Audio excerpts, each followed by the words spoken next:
पुरानी पेंशन की बहाली का मुद्दा एक बार फिर से देश की संसद में गूंजने वाला है, क्योंकि पुरानी पेंशन की बहाली के मुद्दे पर आंदोलित सरकारी कर्मचारियों और उनके प्रतिनिधियों की तरफ से की गई किसी भी मांग को केंद्र की नरेंद्र मोदी सरकार ने इस बार के बजट में नहीं रखा है और न ही उनके लिए कोई नई बड़ी घोषणा की है। इसी के नाते से पुरानी पेंशन की बहाली के मुद्दे पर आंदोलित सरकारी कर्मचारियों और उनके प्रतिनिधियों का गुस्सा सातवें आसमान पर है। इसी नजाकत को भांपते हुए विपक्षी दलों की ओर से एक व्यापक रणनीति बनाई गई है कि पुरानी पेंशन की बहाली के मुद्दे पर आंदोलित सरकारी कर्मचारियों की मांगों के साथ अन्य मांगों को प्रमुखता के साथ देश की संसद में उठाया जाए, ताकि पुरानी पेंशन की बहाली के मुद्दे पर आंदोलित सरकारी कर्मचारियों को साधा जा सके। इसीलिए विपक्षी दलों की ओर से व्यापक रणनीति बनाते हुए आगामी सोमवार को इस मुद्दे को देश की संसद के दोनों सदन में उठाया जाएगा, यानी कि लोकसभा और राज्यसभा दोनों में। और जाहिर सी बात है कि इसके जरिए विपक्षी दलों जो हैं वो पुरानी पेंशन की बहाली के मुद्दे पर आंदोलित सरकारी कर्मचारियों को साधने की कोशिश करेंगे, क्योंकि विपक्षी दलों के सांसदों की ओर से यही सवाल उठाया जाएगा कि पुरानी पेंशन की बहाली के मुद्दे पर आंदोलित सरकारी कर्मचारियों की किसी भी अन्य मांगों को ध्यान में रखते हुए और खुद ओपीएस की बहाली को लेकर के कोई नया बड़ा ऐलान इस बार के बजट में क्यों नहीं किया गया।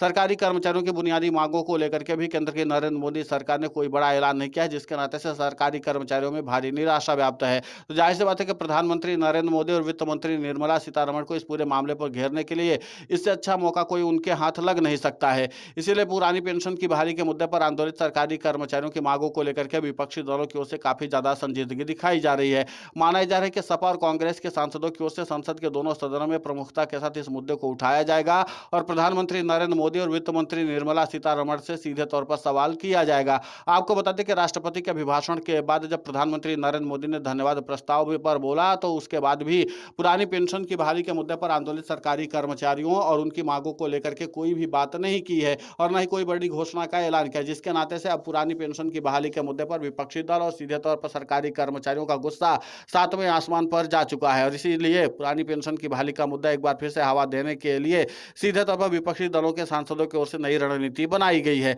अब ऐसे में देखना दिलचस्प होगा कि जिस तरीके से संसद में लगातार हंगामा होता रहा, यानी कि इस पूरे बजट सत्र में लगातार हंगामा होता है, जिसके नाते से इस पूरे सत्र में किसी भी मामले पर कोई भी चर्चा सागर्भिक रूप से नहीं हो पाई है। लेकिन इसके बावजूद अब जब पुरानी पेंशन की बहाली के मुद्दे को लेकर के विपक्षी दलों की ओर से रणनीति बनाई गई, तो माना यही जा रहा है कि आगामी सोमवार को एक बार फिर से संसद के दोनों सदनों में पुरानी पेंशन की बहाली का मुद्दा गूंजने वाला है। और इसीलिए प्रधानमंत्री नरेंद्र मोदी और वित्त मंत्री निर्मला सीतारमण की टेंशन भी बढ़ने वाली, क्योंकि पुरानी पेंशन की बहाली के मुद्दे पर आंदोलित सरकारी कर्मचारी अब किसी भी हाल में समझौता करने की स्थिति में है नहीं और सरकारी कर्मचारियों की मांगों को लेकर के विपक्ष भी काफी ज्यादा संजीदा नजर आ रहा है। भले ही अभी तक संसद में हंगामा होता रहे, लेकिन अगर विपक्षी दलों के सांसद चाह लेंगे तो फिर पुरानी पेंशन की बहाली के मुद्दे पर व्यापक चर्चा दोनों सदन में कर सकते हैं। अब ऐसे में देखना दिलचस्प होगा कि पुरानी पेंशन की बहाली के मुद्दे को लेकर के विपक्षी दलों की ओर से जो रणनीति बनाई जा रही है उसमें उनको कितनी सफलता मिलती है। फिलहाल सरकारी कर्मचारी पुरानी पेंशन की बहाली के मुद्दे को लेकर के आंदोलन के मोड में आ चुके हैं, यानी कि राष्ट्रव्यापी आंदोलन की घोषणा भी पुरानी पेंशन की बहाली के मुद्दे पर आंदोलित सरकारी कर्मचारियों और उनके प्रतिनिधियों ने कर दी है।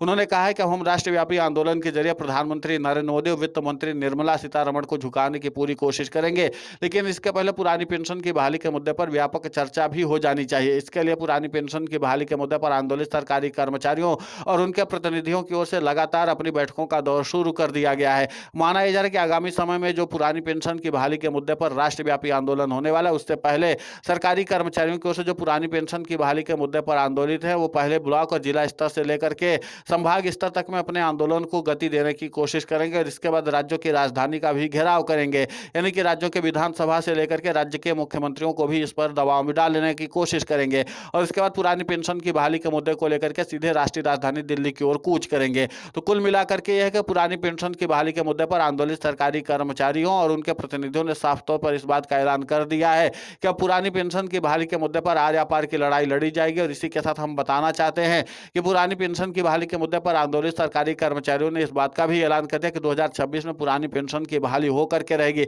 और इसके लिए हमें चाहे कितना भी बड़ा राष्ट्रव्यापी आंदोलन करना पड़े हम करेंगे और जरूरत पड़ी तो अनिश्चितकालीन हड़ताल पर भी जाएंगे। जाहिर सी बात है कि जिस तरीके की रणनीति और रुख अपना सरकारी कर्मचारी दिखा रहे हैं, उन सब के बीच में विपक्षी दलों की ओर से इसलिए संजीदगी दिखाई जा रही ताकि आगामी समय में जो चुनाव प्रस्तावित है उसमें अच्छा खासा सरकारी कर्मचारियों का वोट बैंक हासिल किया जा सके। इन तमाम बातों को ध्यान में रखते हुए विपक्षी दलों की ओर से लगातार रणनीति बनाई जा रही है। लेकिन इसी के साथ हम आपको बता देना चाहते हैं कि पुरानी पेंशन की बहाली का मुद्दा एक बार फिर से नए सिरे से चर्चा का विषय बनने वाला है। इसी के साथ पुरानी पेंशन की बहाली के मुद्दे पर आंदोलित सरकारी कर्मचारियों के प्रतिनिधियों को से जानकारी दी गई है कि अभी हम ब्लॉक और जिला स्तर पर आंदोलन की शुरुआत करने जा रहे हैं, यानी कि पूरे आगामी 2-3 महीने में सरकारी कर्मचारियों की तरफ से इसी तरीके से छोटे छोटे आंदोलन आंदोलन किए जाएंगे और उसके बाद राज्यों की राजधानियों का भी घेराव किया जाएगा। उसके बाद जब इन पर सफलता मिल जाएगी तो फिर सरकारी कर्मचारी आगे अपने और रणनीति को धार देने की कोशिश करेंगे। यानी कुल मिलाकर के है कि पुरानी पेंशन की बहाली के मुद्दे पर सरकारी कर्मचारियों और सरकार के बीच रार खत्म होने वाली नहीं है। उल्टा इस पर और भी ज्यादा नई जंग छिड़ने की कवायद तेज कर दी गई है।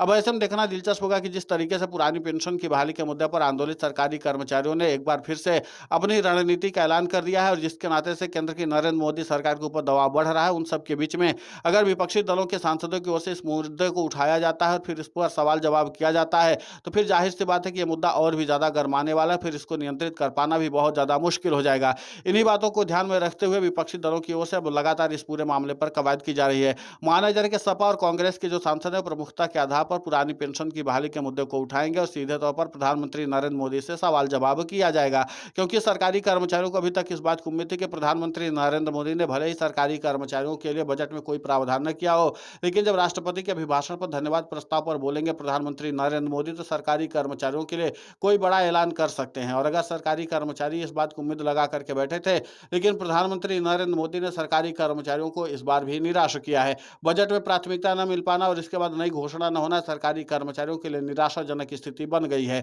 इसीलिए पुरानी पेंशन की बहाली के मुद्दे पर आंदोलित सरकारी कर्मचारियों की मांगों को लेकर के विपक्ष ने अब संजीदगी दिखानी शुरू कर दी है। माना जा रहा है कि बहुत जल्द कांग्रेस और सपा के जो नेता है वो सीधे तौर पर बैठक करेंगे और इस पर रणनीति बनाएंगे कि किस तरीके से लोकसभा और राज्यसभा में दोनों मुद्दों पर प्राथमिकता के आधार पर चर्चा की जानी चाहिए, ताकि पुरानी पेंशन की बहाली के मुद्दे को लेकर के प्रधानमंत्री नरेंद्र मोदी को बैकफुट पर ढकेला जा सके। अब ऐसे में यह भी देखना महत्वपूर्ण होगा कि जिस तरीके की रणनीति बने इसके बाद सरकारी कर्मचारियों का क्या रुख होता है, क्योंकि पुरानी पेंशन की बहाली के मुद्दे पर आंदोलित सरकारी कर्मचारियों ने इस बार के बजट को लेकर के घोर निराशा जताई है और सरकार को इस बात की चेतावनी दी है। जिस तरीके से सरकार ने सरकारी कर्मचारियों के सभी मांगों को नजरअंदाज करके सरकारी कर्मचारियों को छलने का काम किया है, सरकारी कर्मचारी भी अपनी ताकत दिखाने के लिए बेताब है। पुरानी पेंशन की बहाली के मुद्दे पर रार खत्म होने वाला नहीं है और पुरानी पेंशन की बहाली का मुद्दा देश की संसद में गूंजने वाला भी है। इसलिए पुरानी पेंशन की बहाली के मुद्दे को लेकर के जो रणनीति बनी हुई, जाहिर सी बात है कि प्रधानमंत्री नरेंद्र मोदी और वित्त मंत्री निर्मला सीतारमण के लिए नई चुनौती खड़ी करने वाला है। जाहिर सी बात है कि पुरानी पेंशन पर